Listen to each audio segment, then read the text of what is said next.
Then I hold out. Good evening, ladies and gentlemen, and welcome to our June edition of the Michigan Flight Museum Historic Presentation Night. July! Just seeing how many people are actually awake and paying attention. I get paid more if you ask questions like this. Thank you very much. Thank you very much. Double your pay, right? Yeah, double my pay. And another zero, yes. To the front end. This was supposed to be in June, you mean? Go! Anyway, as always, I'm Jeff Bush, your host for the evening, and I'm really excited about tonight's program. I've been waiting years for this, and thank you for coming, Steve. This summer's upcoming events include Thunder Over Michigan Air Show on July 20th and 21st. That's also this month. Our Wings Over Muskegon Air Show, obviously in Muskegon, on August 9th to the 11th. Open Cockpit Days on August 25th, plus Historic Presentation Night every month and more. As always, check our website, www.myflightmuseum.org, and watch for updates and information on upcoming events. And now I'd like to ask you to turn off your cell phones, or at least silence them, put them in stun mode, and hold your questions until the end of the program. Tonight's speaker is someone I met at the Reading Air Show in June of 2016. It was June.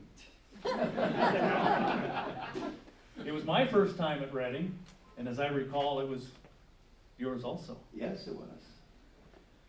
Steve brought enough books to sell for the entire 3-day weekend. He was sold out by shortly after noon on Saturday. FedEx to the rescue, and they saved Sunday.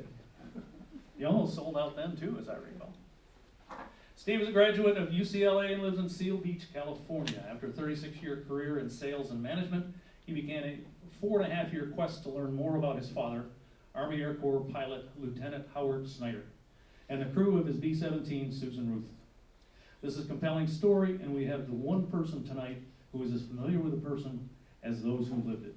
Please welcome Howard's son, Steve Snyder.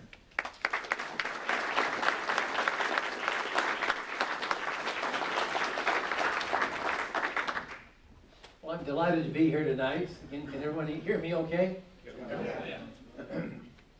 In addition to being the author of Shot Down, I'm on the board of directors of the 8th Air Force Historical Society and the president of the 306 Bomb Group Historical Association. And I'd like to introduce Mike Prentice, who's in the audience today, who's also on the board of the 306 Bomb Group Historical Association.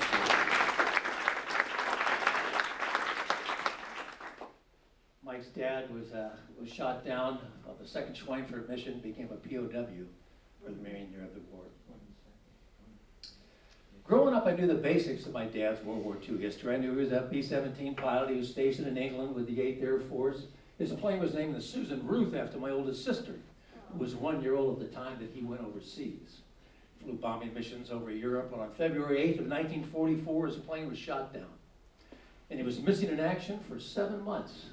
But he evaded capture and eventually made it back to England. But it wasn't until I retired in 2009 that I had the time to really delve into my dad's history in more detail.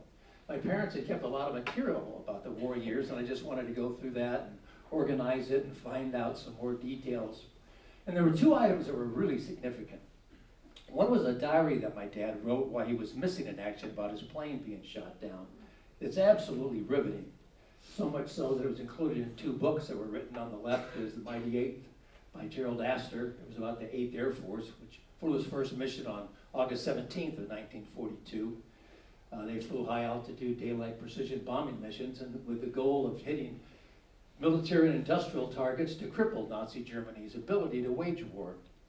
The 8th Air Force got its moniker, the Mighty Eighth, by noted historian Roger Friedman, because of the number of bombers they could put up on missions, which numbered into the hundreds. And on December 24th of 1944, 2,000 bombers hit targets around Berlin.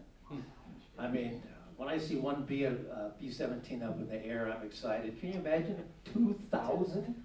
It's pretty incredible. The other book was First Over Germany. That was about the 306 bomb group. It was written by Russell Strong, who was a navigator in the 306 and became its historian after the war. The motto of the 306 was First Over Germany, because they were the first bomb group in the 8th Air Force to hit a target in Germany, Wilhelmshaven, on January 27th of 1943. The other item that was really significant were all the letters that my dad had written to my mother while he was stationed in England before he got shot down. And he was very candid in these letters. He wrote about what bombing missions were like, what life was like on the air base, what life was like in London and England at the time, escapades of him and his crew. And reading those letters was just fascinating. And I became fascinated with the story of my dad and his crew, and it became my passion. I started reading book after book about the air war over Europe, went on the internet, spent countless hours doing research, downloading declassified military documents. I went on a quest to find relatives of all my dad's crew and asked them for whatever information they could give to me. Started going to World War II reunions, listening to veterans tell their stories. And finally, 3 years into my search, I just came to the conclusion that the story of my dad and his crew was so unique and so compelling, I decided to write a book. From the time I started my research to the time the book was published was 4.5 years. And I actually formed my own publishing company to publish the book, Sea Breeze Publishing, which is the name of the street that I live on in Seal Beach, California. The first half of the book builds up to the day that the plane was shot down, and then the second half of the book was all about what happens afterwards. And it's just not about my dad, but it goes into detail about what happened to each member of the crew, and also about all the courageous Belgian people that risked their lives to help them. But I wouldn't have been able to write the book if it wasn't for two Belgian gentlemen. On the left, you see my dad in his bomber jacket with Dr. Dr. Paul Delahaye. That picture was taken in 1994 at the 50th anniversary of the liberation of Belgium and of my dad's plane being shot down. And then the picture on the right is me with Jacques Lelot. That picture was taken at the 70th anniversary, 20 years later. These men were young boys during the war, and they were greatly affected by it. They saw firsthand atrocities committed by the Nazis against their families and friends. And later in life, they became local historians. They interviewed Belgian people and members of the Belgian Underground about events that took place involving my dad and his crew, and they documented their testimony. And they gave me unbelievably detailed information that would have been lost forever without their dedicated research. So I owe them a huge debt. Initially, my dad didn't go into the Air Force. As a result of the first peacetime draft implemented in the fall of 1940 by President Roosevelt, my dad went into the Army, into the infantry, and he was stationed at Fort Lewis, Washington. And at the time World War II started, the United States was woefully weak military, ranked 18th in the world in military strength behind Romania. And they were also very ill-equipped as well, as you can tell by the World War I vintage uniform that my dad is wearing here. 3 months later, he married Ruth Hempel at First Lutheran Church in Pasadena, California. My mother was born and raised in Pasadena, as was I. It was right after she graduated from UCLA, where I graduated too. When she was there, she was a classmate of the legendary Jackie Robinson. When I was in school, my classmate was Lou Alcindor or Kareem Abdul-Jabbar. My dad was born in Norfolk, Nebraska, and then he moved to California with his family prior to starting high school. On December 7th, a date which will live in infamy, Japan bombed Pearl Harbor in the United States, was at war. Well, my mother was very frightened. The future was very uncertain, so she decided to go up to visit my dad in Washington over Christmas. And 9 months later, Susan Ruth was born. Well, at the time, my dad was worried how was he going to support his family. He has a new bride, a baby on the way, and he didn't think he could do that very well in a private's pay in the Army. So he decided to volunteer for the Air Force where he could make more money, especially if he could make it through pilot training and become an officer. So in June of 1942, he went through pre-flight training at Santa Ana Army Air Base in Southern California, which is about 20 minutes from where I live. And then he went through the various stages of pilot training. This slide is kind of busy, but it kind of goes into there was 3 main stages: primary training, and then if you made it through primary, you went into basic. And pilot training was really tough. 40% of the cadets washed out and either became bombardiers or navigators, perhaps gunners. And then if you made it through basic, you went into advanced pilot training, and that's where they separated the pilots out. They either went into single-engine planes or fighters or twin-engine planes, which resulted in bombers or transports. Typically, the shorter pilots went into fighters. My dad was 6'3", So he went into bombers. But personally, I think it was also based on personality. All the fighter pilots that I've met over the years, they seem to have pretty big egos, cocky, individualistic, risk takers, whereas those bomber pilots tended to be a little more level-headed and team players. Here you see my dad in primary training in Santa Ana, California. This was a big day for him because the first time he soloed, and you couldn't wear your goggles on top of your helmet back then and tell you had soloed. So this was a big day for him. You see him smoking there. I think almost everyone smoked back during the war. These are the three types of planes my dad flew in pilot training. In primary, up on top, old Stearman biplane, and in basic training, a Vultee-Valiant single-wing plane. And then in advanced training, a twin-engine Curtiss-Wright 18-9. My dad graduated from advanced pilot training in Douglas, Arizona, where he earned his commission as a second lieutenant in his pilot's wing. And from there he went on to transitional training, where he learned how to fly a 4-engine B-17 bomber. And then from there he went on to operational crew training, where the various members of the crew came together and they learned to operate as a team. And then once deemed ready, they were assigned overseas to the European Theater of Operations. And on October 21st, 1943, my dad and his crew reported to the 306 Bomb Group at Thurley, England, which is about 60 miles north of London. This is what the base looked like back then. It's no longer there, but the surrounding countryside looks just the same. It's all rural farmland. There is a nice little museum there that Mike and I and others of the 306 have visited a time or two. And it looks small, but there's an amazing amount of material and memorabilia in that museum. Here you see the insignia of the 306 Bomb Group. In the 8th Air Force, there were 3 air divisions. And the 306 was in the 1st Air Division, which was signified by a triangle. And then every bomb group had a designated letter. Of the 306, it was H. So the triangle H was the designated for the 306 Bomb Group. In addition to being the first bomb group to hit a target in Germany, the 306 was also the longest serving bomb group in the 8th Air Force. They arrived in September of 1942, and they didn't go back home until December of 1946. They stayed on after the war, involved in the Casey Jones Project, which was the aerial photo mapping of Western Europe and Northern Africa. Most of you have seen the 1949 movie 12 O'Clock High, starring Gregory Peck. Well, that was based on a true story about the 306 bomb group. The fictitious bomb group in the movie, the 9/18th, was derived by multiplying the 306 by 3. Another distinction of the 306 bomb group is that their flight surgeon, Dr. Thurman Schuler, was responsible for convincing 8th Bomber Command General Ira Eaker to implement a mission limit in April of 1943. Prior to that, there was no mission limit. These guys just kept flying, and their morale started going into the tank because they realized that they would never, ever make it home. They'd either be killed or be shot down and become prisoners of war. Dr. Schuler recommended a mission limit of 21. Baker set it at 20. But at least these guys had a light at the end of the tunnel and some hope of making it back home. When Jimmy Doolittle took over the 8th Air Force in January 1944, he eventually raised it to 30 and then 35. Every bomb group had 4 bomb squadrons. In the upper left is the 367th Bomb Squadron. It got the nickname of clay pigeons because they took more losses than any other bomb squadron in the 8th Air Force during World War II.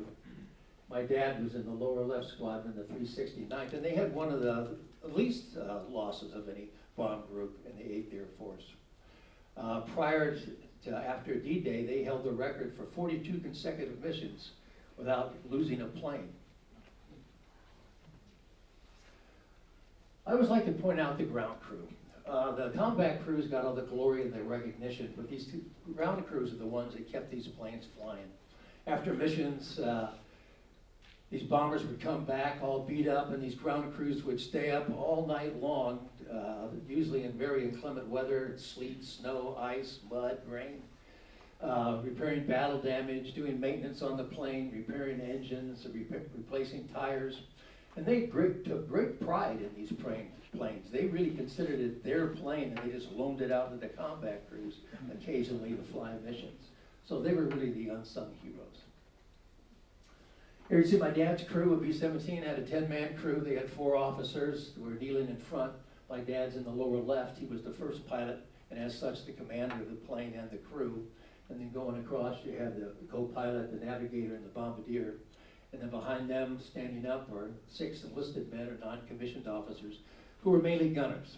5 of these men came home, but 5 of them did not.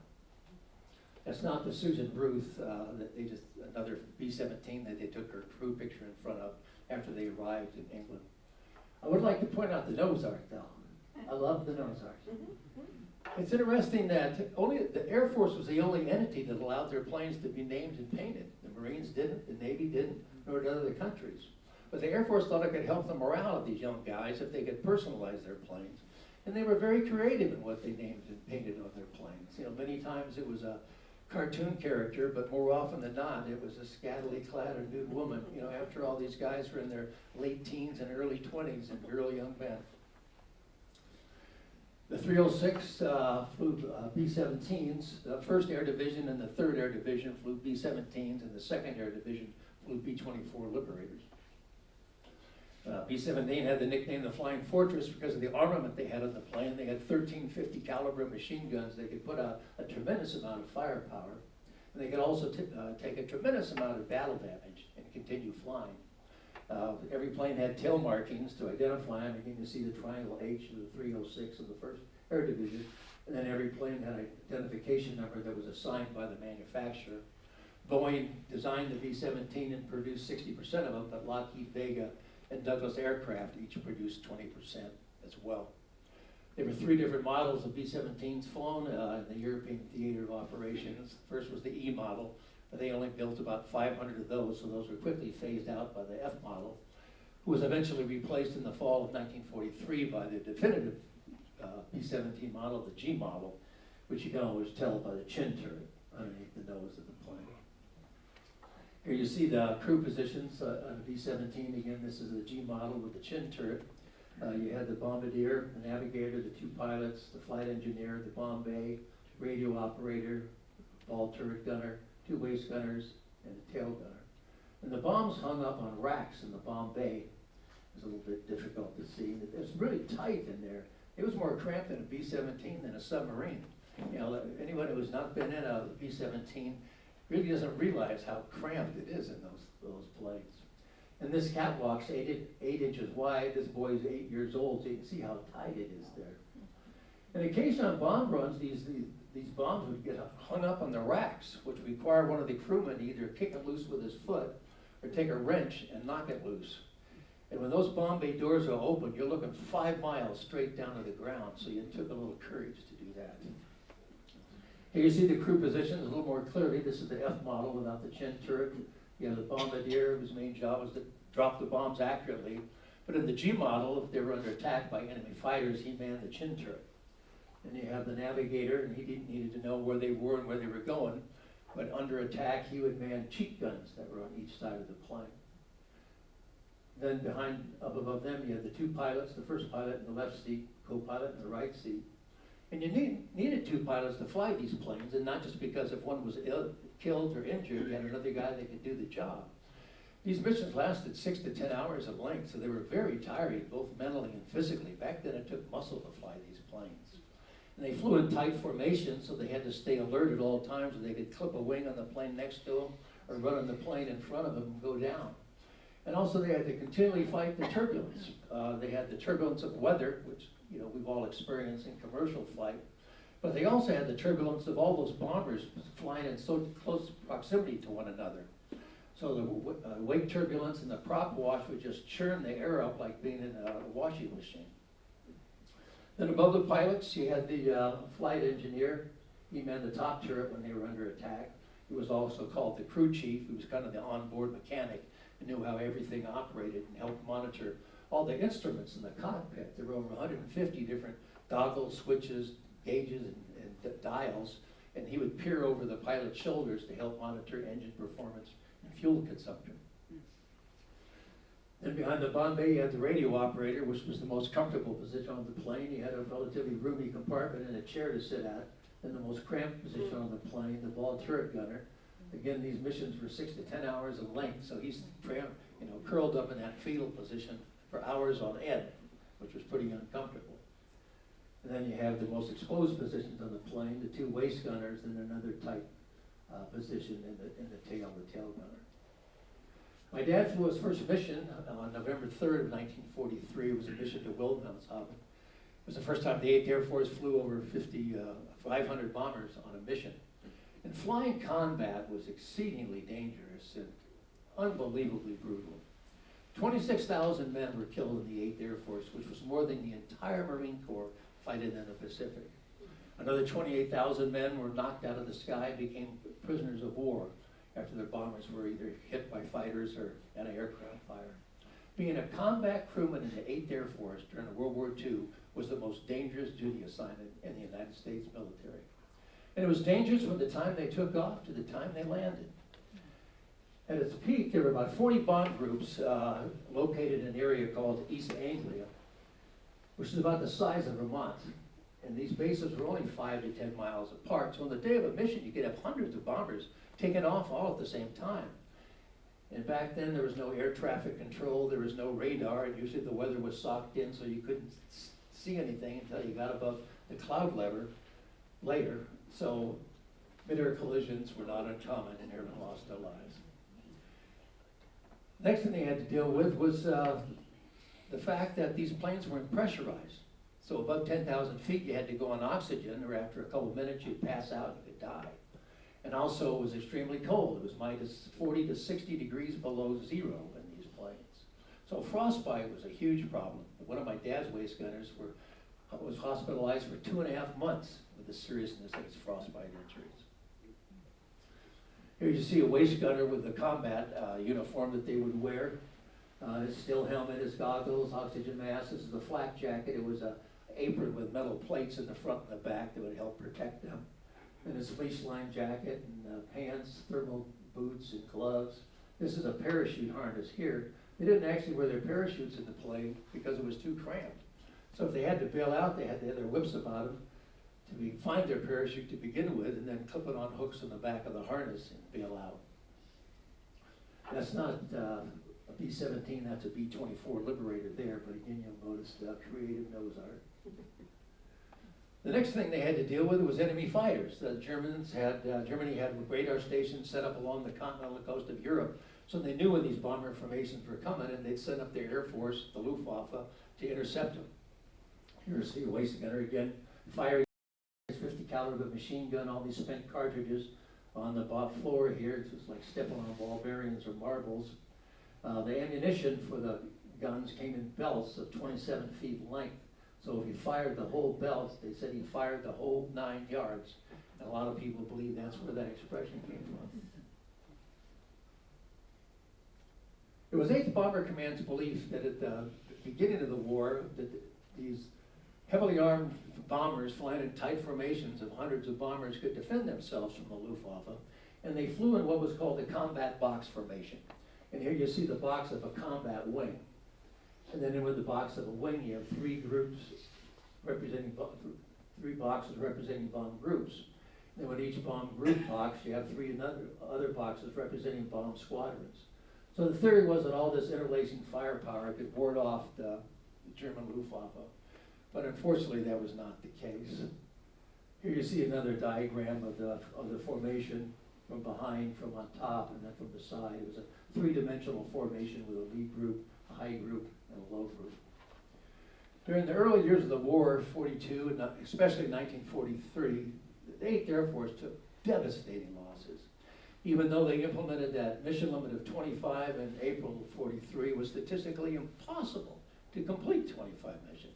The average number of missions flown before being shot down was only 6.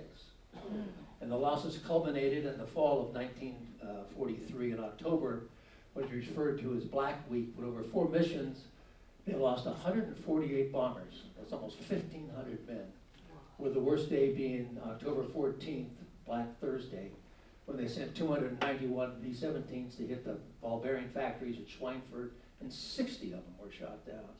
10 of the 15 B-17s that the 306 bomb group sent out were lost. Well, the 8th Air Force was in shock. There was absolutely no way they could sustain those losses anymore. They discontinued flying into Germany for the rest of the year.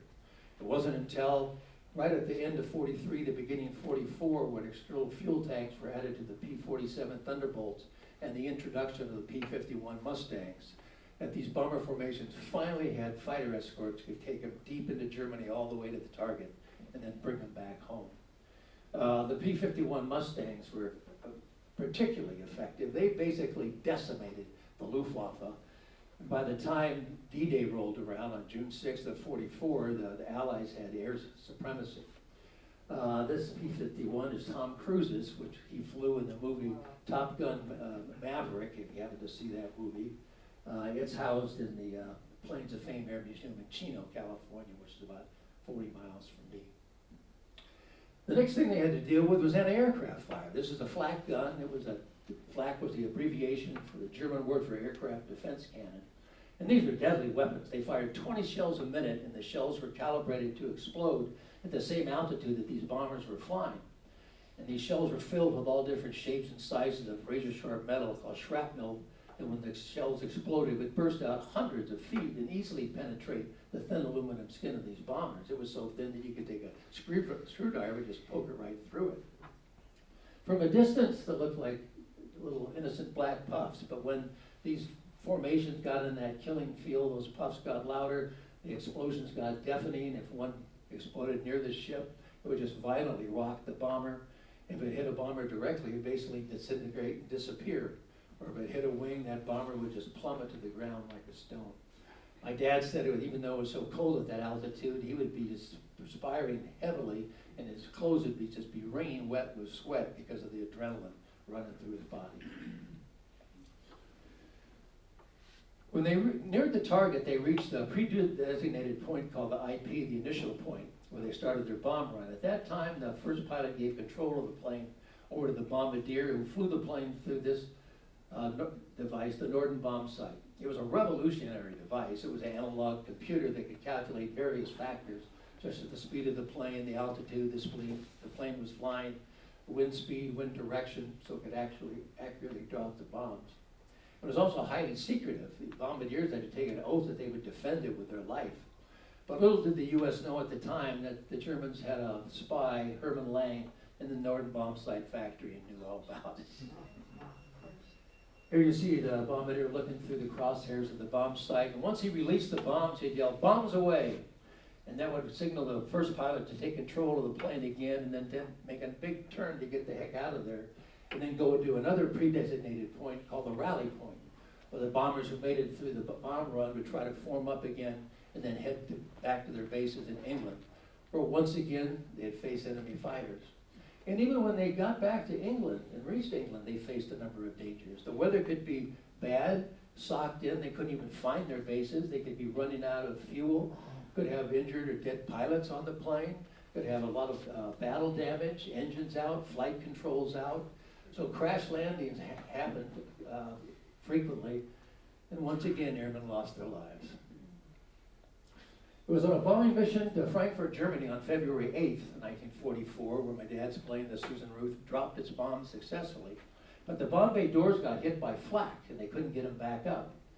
And as a result, that caused a drag in the plane. They lost airspeed, and they fell behind the bomber formation heading back to England. And they were singled out by two German Fokker 190 fighters. Like wolves or lions on prey, they came in for the kill. In the ensuing air battle, the Susan Ruth was shot down. However, both those German fighters were shot down as well. One was piloted by Siegfried Merritt. His plane crashed, and he was killed in the plane. The other was piloted by Hans Berger, who was able to bail out and made it through the war. One day during my research, my wife Glenda goes, "Well, why don't you try to find the German pilot that shot down your dad's plane?" And I'm thinking, oh, she's so naive. She doesn't know what she's talking about. It'd be impossible to find this guy. But like a good husband, I did what she told me to do. And I found Hans Berger. I can't tell you how excited I was when I found him. And fortunately for me, he became a translator after the war and speaks perfect English. And I found out from Hans that the gunners on my dad's plane actually shot him down at the same time that he shot down my dad's plane. They shot each other down. I mentioned that the book goes into detail about what happened to each member of my dad's crew. I don't have time to do that tonight. You'll have to buy the book to find out that. After my dad bailed out, he came down in these trees right at the French-Belgian border. And his parachute got hung up in the branches, and he's dangling 20 feet off the ground, and he couldn't get down. But fortunately for him, a couple of young Belgian men, Henri Franken and Raymond Durvan, came to his rescue before the Germans got there. This happened early in the afternoon. They helped him down from a tree. They went back to the house to get a ladder and a rope. And they told him to stay put and hide because they thought it was too dangerous to try to move him in daylight with German patrols going in the area looking for these guys that had bailed out. This is Henri Franken, and that's the tree that they helped my dad down. Henri sent these pictures to my dad after the war. And there's over 200 time period photographs in the book, so you can visualize everything you're reading about. Many taken by Belgian people and either sent to my dad after the war, or Jacques Malot or Paul Delahaye sent them to me later on. But they came back and got him that night and took him to the Durvan farmhouse. And that house is in Belgium, but those trees are in France. So that's right at the border. And he only stayed there one night because, again, they thought it was too dangerous for him to stay there any longer than that with German patrols still in the area. So the next night, a Belgian customs officer, Paul Tilcan, came on a tandem bicycle to take my dad to a safer location. And they headed out in the middle of the night. It was rainy and pitch black. And my dad had some shrapnel wounds in one leg, so he could only pedal with his good leg. And when they got to a hill, they had to get off the bike and start pushing it up the hill. And at the top of the hill, they came to this cabaret or cafe. This is what it looked like in 1994. And the lights were on, music was playing, people were laughing, dancing, and all of a sudden 2 German officers come out with 2 young French girls, walk up to my dad and Paul. One of them puts his arm around my dad's shoulder and asks him for a light for a cigarette. Well, Dad's petrified, he can't speak German. At that time, he couldn't speak French. But Paul knew what they wanted, so he lit the guy's cigarette and they let him go on their way. My dad said that these German officers were too drunk, or as he always put it, schnockered, and too interested in these young French girls to pay much attention to a couple of guys pushing up a bike up a hill in the middle of the night. And after that, my dad was moved from place to place to place. How long he stayed in any given location depended on how brave the Belgian people were who lived there and how dangerous the Belgian Underground thought it was for him to stay there. He might spend one night, he might spend 6 weeks.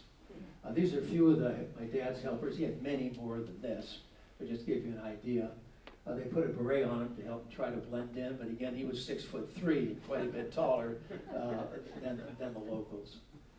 And the people who hid my dad, or any down airmen for that matter, were unbelievably brave people. They risked not only their lives, but the lives of family and friends. Because if the German secret police, the Gestapo, found out, they'd be arrested, tortured, either shot or sent to a concentration camp. And some of the people that helped my dad and other members of his crew did meet that fate. Here's a couple women that my dad stayed with lengthy periods of time. On the left, it was Ghislaine Bayou. It was with her and her husband Maurice that my dad wrote his diary.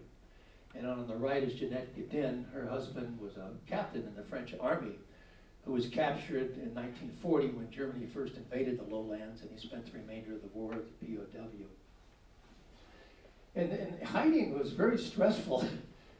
First of all, my dad, the plane's attacked, it's on fire, he's got to bail out, he comes down in a foreign country, has no idea where he is, doesn't know what happened to his buddies on the crew, can't communicate with the military, U.S. military. He's being held by complete strangers. They can't communicate because they can't speak each other's language. My dad had a little French English dictionary as an escape kit that he could refer to. And any of these people helping him could be a collaborator and turn him over to the Gestapo. And he had a number of instances where he was almost discovered by the Germans that are described in the book. On one occasion, he was staying at the Bayou house in the Charleroi. In the middle of the night, there was a big pounding on the door, and Maurice told my dad to get up on the roof. And then when the Germans left, he'd come up and get him. Well, he never came up the whole night. The Germans never left the area, so my dad spent the whole night on this roof. And I've been in this house, and you can't see it from this angle, but there's an attic, and there's a little tiny window that you'd have to squeeze out of to get on that roof, which is a real steep pitch tile roof. So I can't imagine even getting up there. Finally, my dad got tired of hiding.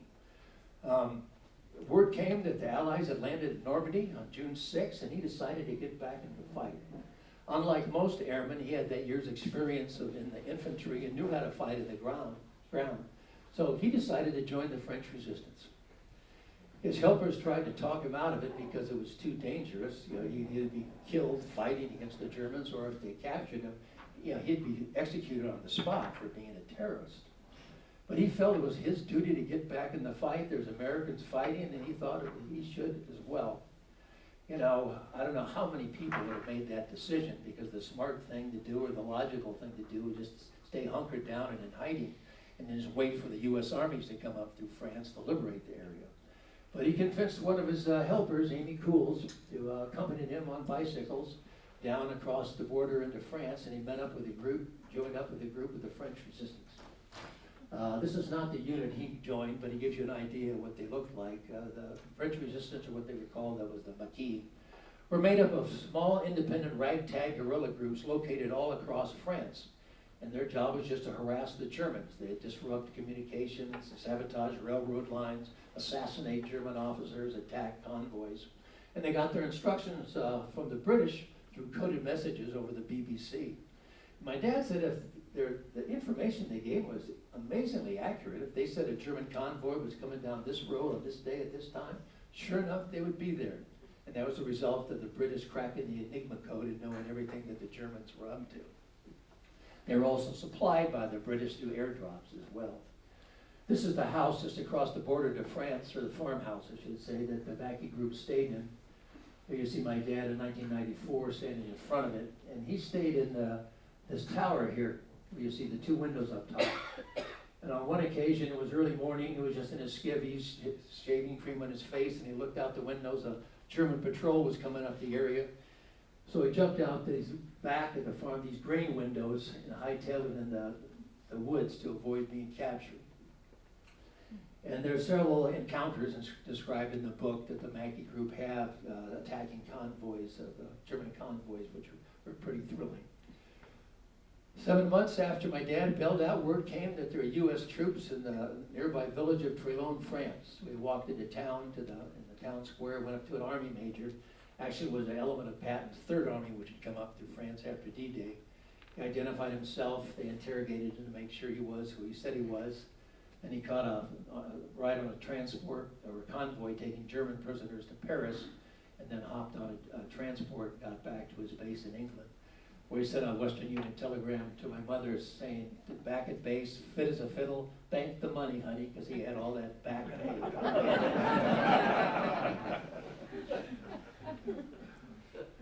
Who took this picture and how it got back to my dad, I'll never know, but that's him fighting 80 years ago with the French resistance, jumping out of a Jeep.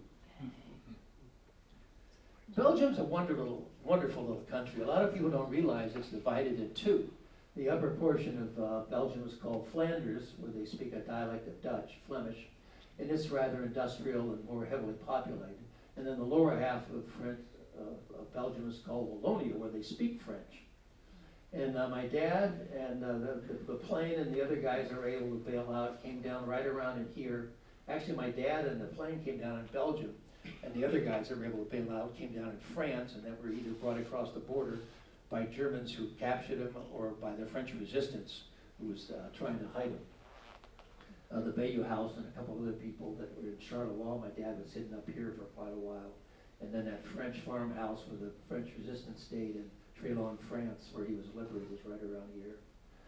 The Belgian people are wonderful people. To this day, they're still so grateful and so thankful for the Americans and the Allies coming to their rescue and liberating them from 4 years of Nazi occupation and Nazi oppression.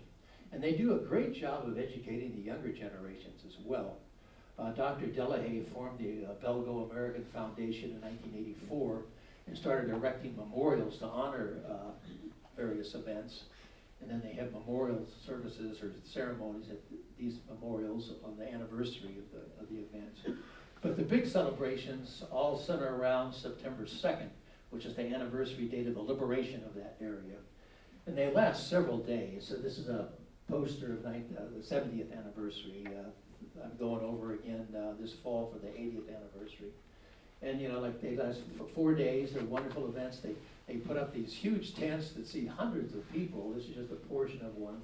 And they have band concerts and dinners and dances, and they're just so much fun. The local, volunteers dress in period uniforms or outfits. They set up a U.S. Army base, and they have a U.S. Army military parade. The local beer Chimay just flows, and everyone really has a happy time. But there are more serious occasions as well when they had these ceremonies at various memorials in the area. This is the memorial at Cendron, which is right at the French-Belgian border where the U.S. 9th Infantry first crossed over the Wartoise River from France into Belgium to liberate the area.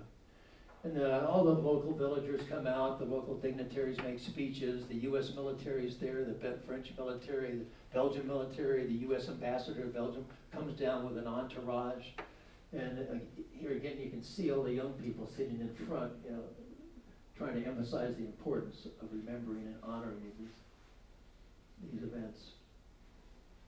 This is the memorial to my dad and his crew, the Susan Ruth Memorial at Mackinac, Belgium, was right near where the plane came down. And like most World War II veterans, my dad didn't talk a lot about the war until this memorial was erected. And he went over with 3 other crew members that were still living at the time, and there he was reunited with all these Belgian people that hit him, revisited these places where he was hiding, and that brought it all back, and he started talking about it. And then my first trip to Belgium was 5 years later with my parents, and that's when it became personal for me, because I saw these places firsthand going around with my dad. Here you see my dad at the dedication ceremonies. This is Dr. Delahaye here with the beard, my dad. This is Jeanette Godin that I showed you in an earlier photo. This is Nellie Tilcan. She was the wife of that Belgian customs officer, Paul Tilcan. A couple months after he helped my dad, he was arrested by the Gestapo, thrown into prison, tortured, just narrowly escaped being executed. And from the beatings and torture he took, he died about 5 years after that later. And then this, and then this gentleman in the trench coat is the other man who helped my dad down from the trees, Raymond Levin. This is when I went over with my parents for the first time in 1994. You see me here, my dad, my mother, and this is my other sister, Nancy. She was actually born when my dad was missing in action. So that was really tough on my mom. She's back in Pasadena, California with a 1-year-old, Susan Ruth, and then a little infant, Nancy Jane, and never knowing if she'd see her husband again.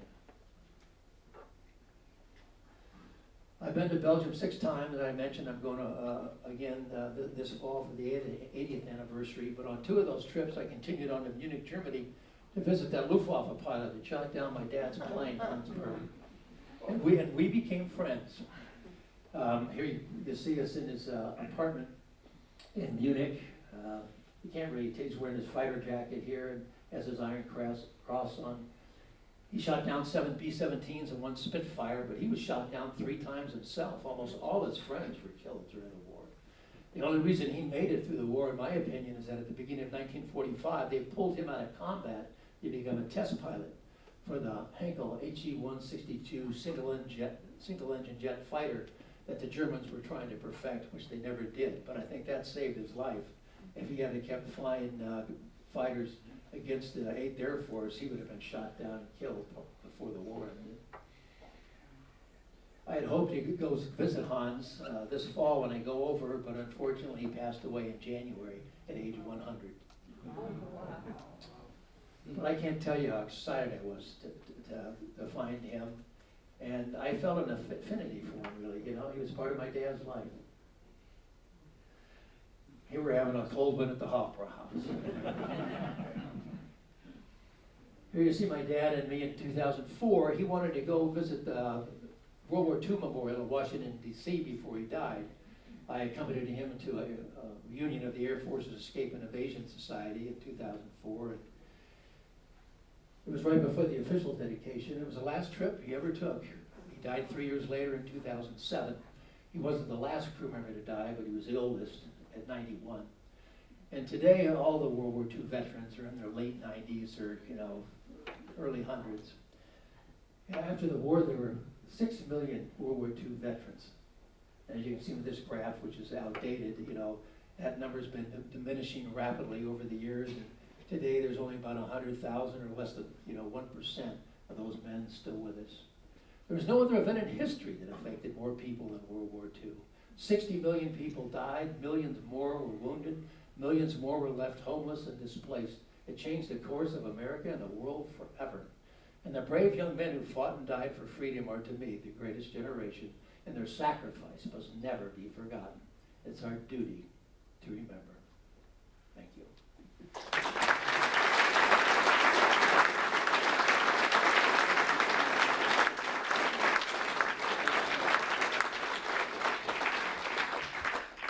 Also thought we'd show you a little 13-minute documentary that was put together. It has some parts of an interview that I did with Hans Berger that's quite interesting. And the museum's selling copies of Shot Down, and I'm signing them today if anyone wants one. How much? Oh, The museum sells them for $30. I have to download it. Well, my signature's free though. I'll pay 30 for signature. This is gonna take a second, I'm so sorry.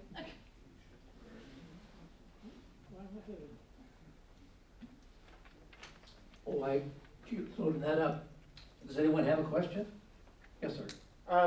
After your father went back to England, what happened to him? Did they put him back in combat to fly again, or? No, they sent him home to be a B-17 flight instructor. The Air Force had a rule that if you were shot down and aided by the Underground, that you couldn't go back into combat, because they thought if you were shot down a second time, captured by the Germans and tortured, that you'd give up the identity of the people who helped you the first time. The only exception that I'm aware of to that was Chuck Yeager, who personally met with General Eisenhower and talked him into going back into combat. The only question I have is we watched Band of Brothers, they said they lined up the trees. Did they have that in Belgium? Because he went shot down and fell into a tree where they all lined up, like they said, or there was not, just open woods? I'm not quite understanding your question. In the in the movie Band of Brothers, Right. the guys were talking about how they grew all the trees in a straight line. Oh, no, it was a forest. Oh, there was a forest? Yeah, But you get what I'm asking, right? yeah. They said It wasn't like a Tree line. hedgerow. Thank you. No, well, no, not the hedgerows, but they said when they got to Belgium, they ran into a lot of the trees Oh. that were just all planted in a straight line. Well, yeah, and the roads they were, along the roads, but this was out, in the forest. Oh, it's, Ready?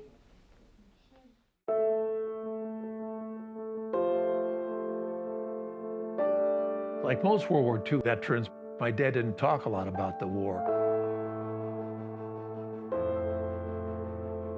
Growing up, I knew the basics. I knew he was a B-17 pilot. His plane was named the Susan Ruth. He flew bombing missions over occupied Europe. And on February 8th of 1944, his plane was shot down.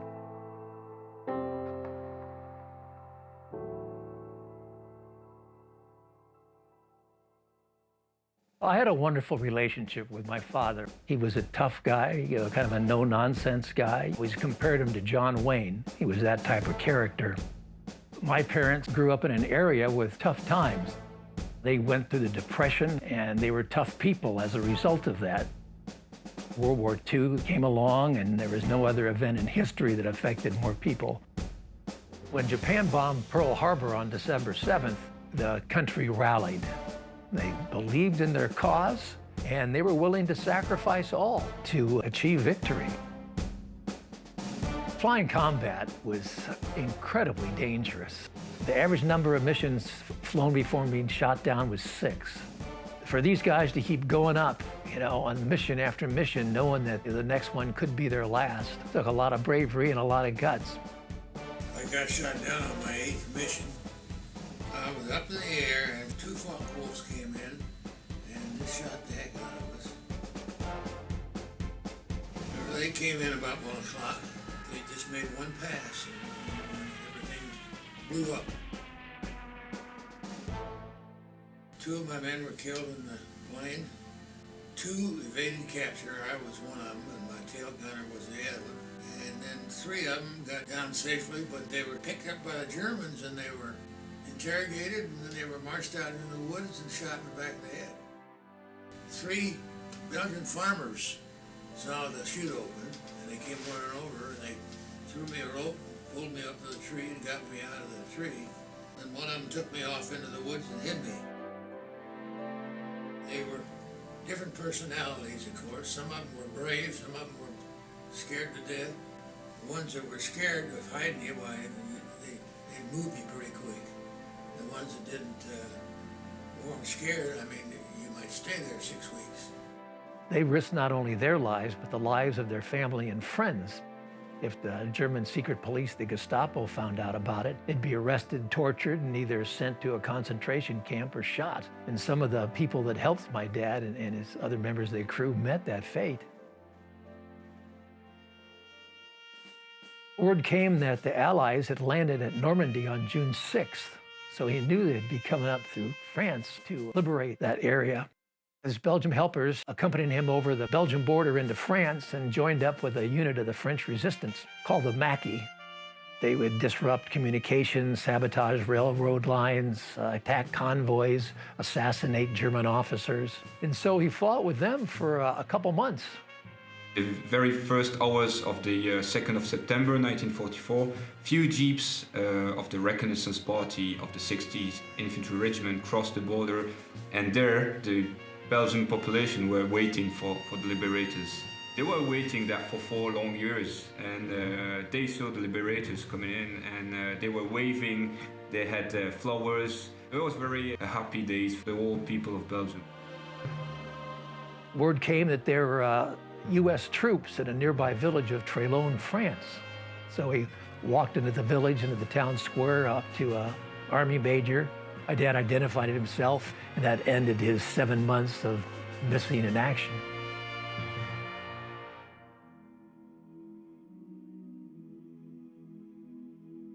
The Belgian people saw firsthand the atrocities committed by the Nazis. To this day, they are so grateful and so thankful still for the Americans coming to their rescue and liberating them from Nazi oppression. My father, Paul Delahaye, started the Belgian American Foundation in 1984. It was for the 40th anniversary of the liberation of Belgium. The GIs who had been killed deserved the right to be honored and to receive homage from us because they gave their life for us. Every year they have ceremonies at these various memorials that they've erected in the area on the anniversary date of those events. But the big celebrations are always on September 2nd, the anniversary date of the liberation of Belgium. Your father came the first time in 1988. I remember him when he came the first time because we were very young, so that was the Americans. We had never seen Americans, you know, so that was a bit crazy. In 1994, I took my first trip to Belgium with my parents. There was an event. There were hundreds of people in this hall, and we were a little late arriving. My dad walked in, and the entire place stood up and started applauding, and it was really moving. You know, they treated him like he was the president of the United States. I'll never forget it. I got a whole new appreciation for my dad, because, you know, I knew these stories, but, you know, you hear the stories, but, you know, they're not that personal to you. But when you're there and you've seen these places where the events took place, I've been in rooms where my dad was hidden. He was right here. He climbed out this window to get up on this roof. You know, the history is preserved right there.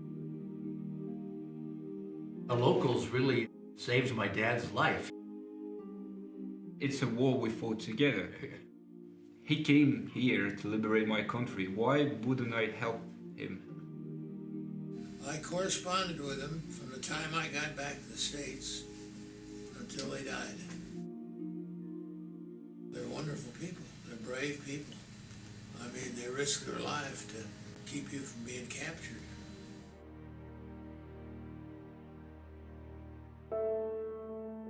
My parents had kept a lot of material from the war. There were 2 items that were really significant. One was a diary that my dad wrote while he was missing in action. And the other item were all the letters that my dad wrote to my mother during the war that she had kept. And sitting down one time, spending several hours reading these letters, and I just became fascinated with the story of my dad and his crew, and it became my passion. I just came to the conclusion that the story of my dad and his crew was so unique and so compelling that it needed to be told. People needed to hear about it, and so I decided to write a book. Shot Down focuses on one crew and what happened to each member of that crew. That it just makes for a fascinating story, one that hasn't been told. All that the U.S. military knew was that my dad's plane was shot down by 2 Focke-Wulf German fighters. And I just assumed that's all I'd ever know. One day, during my research, my wife Glenda said, "Why don't you try to find the German pilot that shot him down?" But like a good husband, I did what she told me to do, and I found Hans Berger. He's 95 years old now. He lives in Munich, Germany. Here's a picture of Hans. Well, that's pretty neat. There's your plane, your picture, and your autograph. The young people of today, they have no idea what our life was, what the time was, what difficulties we had, and that we were not all evil Nazis, but we were people like you and me, and we just grew up in different spheres. On this 8th day of February, your father and me met, and we shot each other down. I've been asked several times, like, well, don't you hate this guy that shot down your dad's plane? But no. Well, good for you. It keeps. From the very get-go, I felt a personal relationship with Hans. He was 20 years old. He was fighting for his country, just trying to do a job and trying to stay alive. And World War II was the defining moment in my father's life. Really, I think it's the defining moment for any guy's life who fought in World War II. Yeah. And Hans is a part of my dad's life, a part of his story. And so I had no ill feelings toward Hans, and we become friends. Never thought that I'd meet the son of a guy I shot down. Yeah, well, I never thought I'd meet you either. Incredible.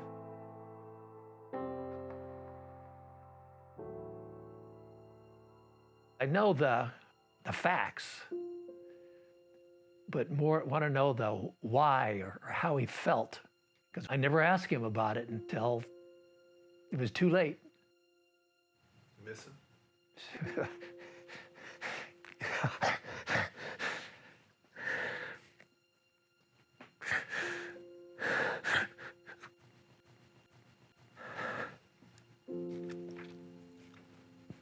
Yes, I do.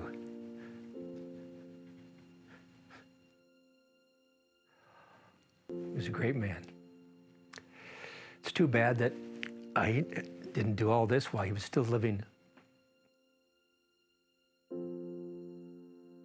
We had a deep respect for the American troops who came and helped us. We know that if they didn't, the world wouldn't be the same today. I'm trying to do now the same with my kids. So I'd like them to learn about that, and first to learn respect towards the Americans who came and did it and sacrificed for us. I do think that we own them liberty. It's the less we can do. It's try to make sure they will never be forgotten. As World War II fades in the memory, people lose sight of what took place, what that generation fought for. Because, you know, the old expression, if you don't learn from history, you're going to repeat it. They say that for a reason. So it gives you appreciation for your freedom and maybe a better appreciation for the people that serve, and gives a better appreciation and value for your country. So that's really one of the reasons why I do what I do, is to try to keep the memory alive.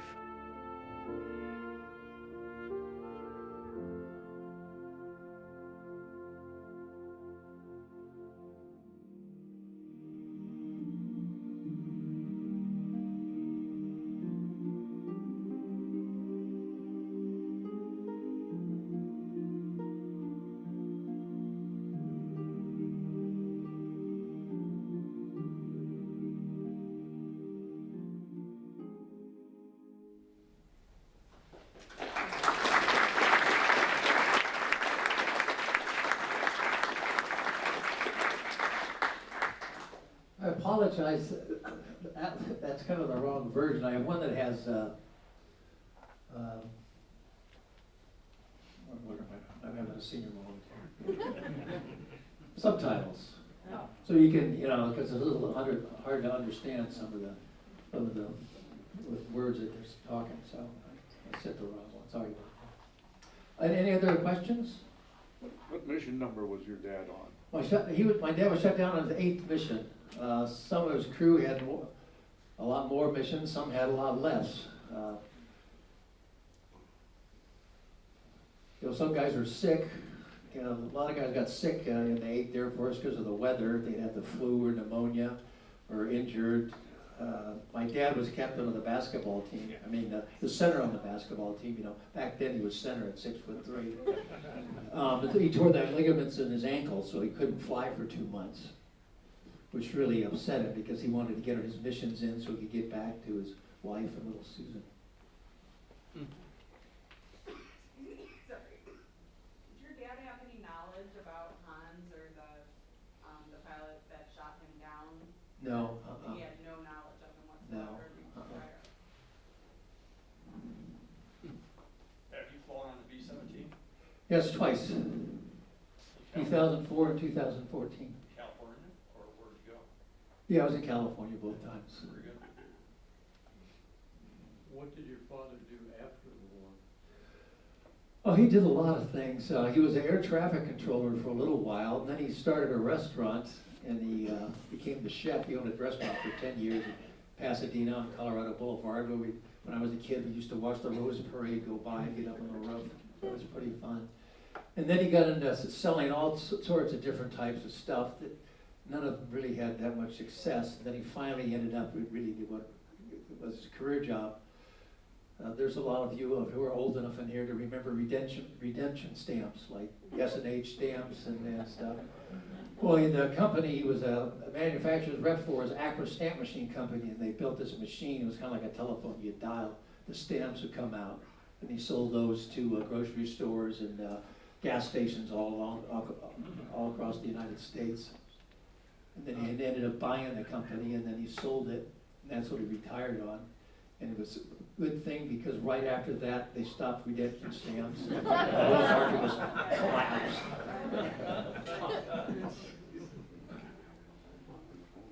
What about your sister who the plane was named after? She lives in Scottsdale, Arizona, so she's still with us. She's 5 years older than me. I don't know how you're going to feel about this question, but I think that I want to ask you. Hans told you he was not a Nazi. Did you believe him? Yes. Why? Just getting to know him. Not many of the Luftwaffe guys were Nazis, really. Really? Yeah. I mean, they weren't SS. That's not the same thing. Anyway, thank you for your answer. Yeah. I mean, just in our conversations and talking with him, I had no reason, not to believe him. That's a story that many of our people told. Suddenly, when they went to Germany after the war, there were nobody was a Nazi. You're 100% correct. Yeah, well, that's why. You're 100% correct. Why do you think the veterans never told their stories? They wanted to move on. Oh, I think for a variety of reasons. It brings back bad of memories. Friends dying. Just the horror of combat. And I think most guys in combat, they kind of felt like, well, if you weren't there, you really don't understand. You could never understand. I'm a B-17 pilot here with the museum, and we used to give rides to World War II vets, and often, because of being back in that environment, they would open up and just spill out stuff that you were just amazed at. And maybe it was immersion in the environment again that brought back those memories or something. Yeah, I've talked to sons or daughters, and their dad never spoke about the war, and then all of a sudden they meet somebody and they just start spilling their guts, and they say, I learned more in like 30 minutes than I had in the whole lifetime. Yeah, because most of them didn't. I am so blessed and so fortunate that I know so much in detail about my dad and his crew. Because I go to air shows all around, and, sign books, and I just meet person after person that goes, I just really don't know anything about my vet. And then, when you're young, you don't think about talking to them about it, and then it's too late, everyone has regrets. I just wondered, do you have a son? Yes, I have 3 sons and 3 grandsons. My youngest grandson is called Howard Snyder. So now they know about their grandfather. He'll be 2 this weekend. Oh. Can you talk a little bit about the resources that you utilized to find out about the other crew members' fates? Like you mentioned that 3 of them were executed. What kind of records exist that document that? Well, they didn't find out what happened to those. Well, finally when the war ended, they were just presumed dead. And Durwood Ike, the co-pilot's father, would not accept that. So he was from Rochester, New York, and he went to a senator. And he got a senator to open up a whole war crimes investigation. And so there was this big investigation. I have the whole investigation. It's like this thick. And they interviewed all these Belgian people and Germans that were involved in it. So all that information came from that war crimes. Yeah. But again, there's so much from these Belgian people that Paul Delahaye interviewed about, and if you read the book, when I was writing the book, I thought, people are going to read this and go, how in the heck does this guy know what happened 70 years ago? But it's all based on first-hand testimony. So the 3 people that were executed from the plane, do you know which branch of the military or whatever killed them? Was it Gestapo, SS, or who? It was all these different branches. There was 1,500 Germans. There were military police, political police. There were Russians that had been, came across and joined the Nazis. And so it just wasn't one unit. There were all these different military units and police units that surrounded the area. Actually, 8 airmen ended up getting murdered. How were you able to determine the German pilot that shot down your father's plane, that he shot down that specific aircraft? When I Googled, it said trying to find a Luftwaffe pilot, and a couple forums came up, and I joined them, and I posted inquiries, because I knew the day he was shot down, the time of day he was shot down, the location of where he was shot down. And in a week, 2 guys got back to me, one from England and one from Belgium. And on that day, there were 12 B-17 shot down, and the one shot down south of Chimay, Belgium, just north of the French border, was shot down by Hans Berger. And the Belgian man was actually a Luftwaffe historian, had written a number of books about the Luftwaffe, and he knew Hans. And so he asked Hans if it was okay for me to contact him, and for the book, I just interviewed him over the phone and through email. And it wasn't until after I wrote the book that I went to Germany and met with her in person. So it was relatively easy.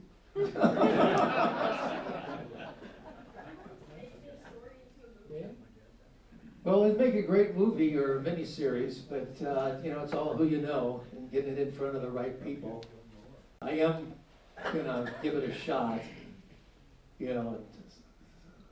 My youngest son's wife's an actress, and so she's gonna try to help me how to,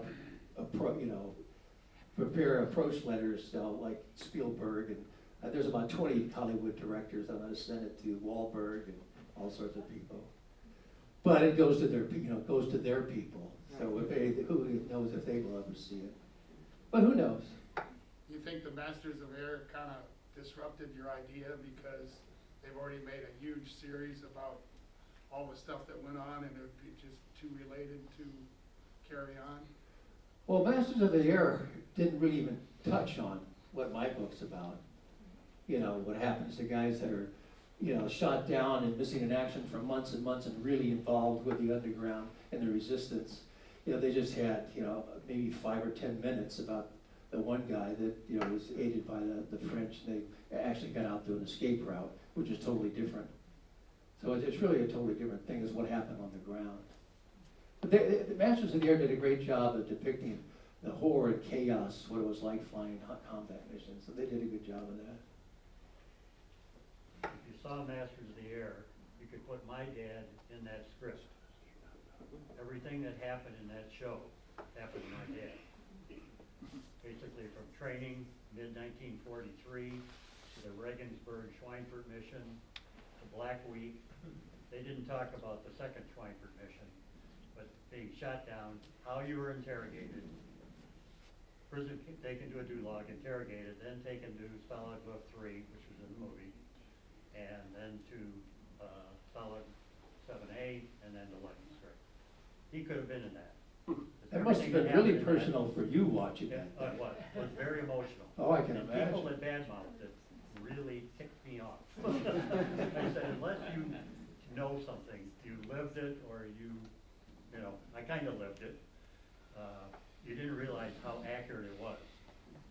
It was funny when the one guy was shot down, I forget the guy's name now, and then captured, and then he met up with his other downed airmen, and the guy said, I'm from the 306 bomb group. And I go, oh, I'm all excited, you know, there's a guy in the 306. And then he turned out to be a German spy, and they shoot him in the head.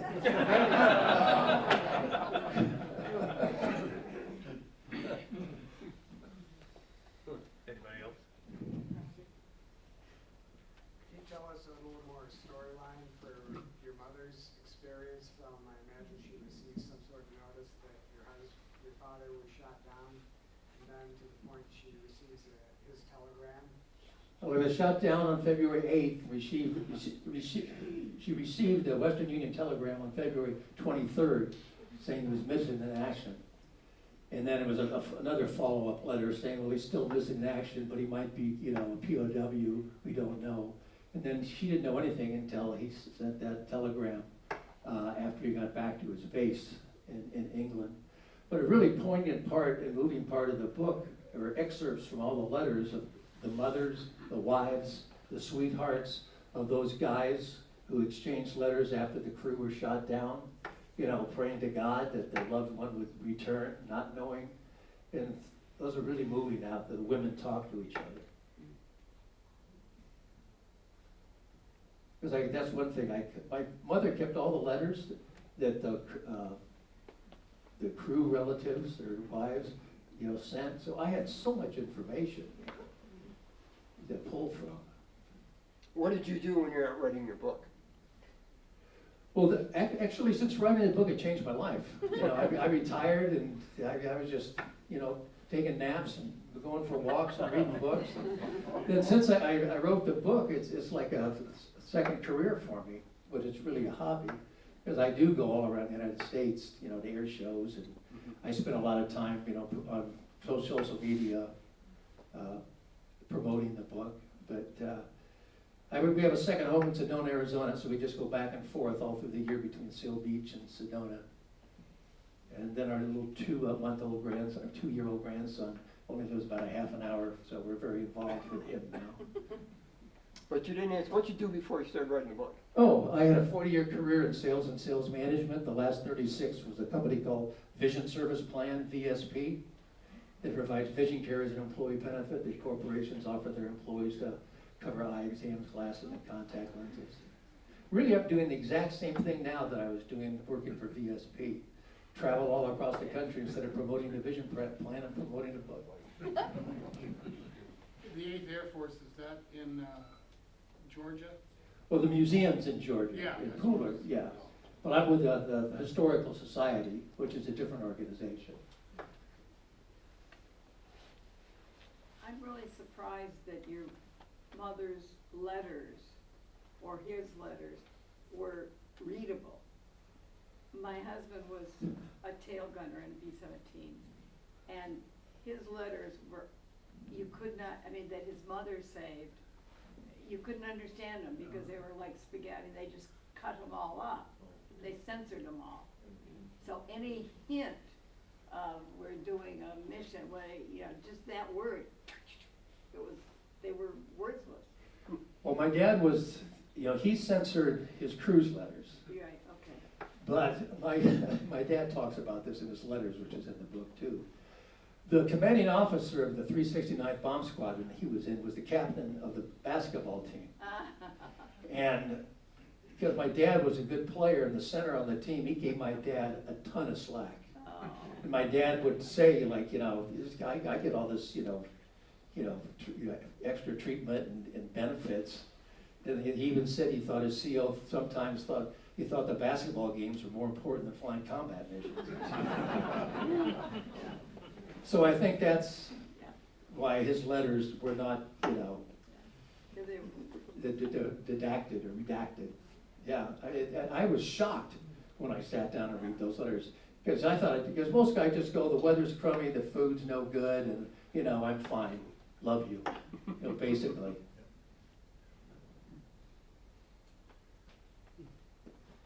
The excerpt at the beginning of your book from your dad's diary, was that written verbatim, or was that Yes. doctored a little bit or filled in? No, I didn't change anything.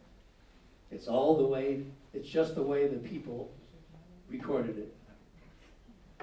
I didn't want to embellish it whatsoever. The only thing I added to the book was lots of historical anecdotes and information about and surrounding the war to put it into context. But the story of my dad and his crew and the Belgian people were all from their words. Did you add anything about the English in your book? Yeah, I talk about what the friendly invasion was like, and what life was like in London and England, and the interaction between the GIs and the English people, both positive and negative. Yeah, that's in there. You mentioned something about classified data. In your research and everything, is there still a lot of data about that war and those things you discovered that is still classified? I don't think so, not to my knowledge. Yeah, it's 80 years. Yeah. That's how I know. Yeah. Well, thank you very much. Thanks, I really Steve. appreciate it. Thank you so much.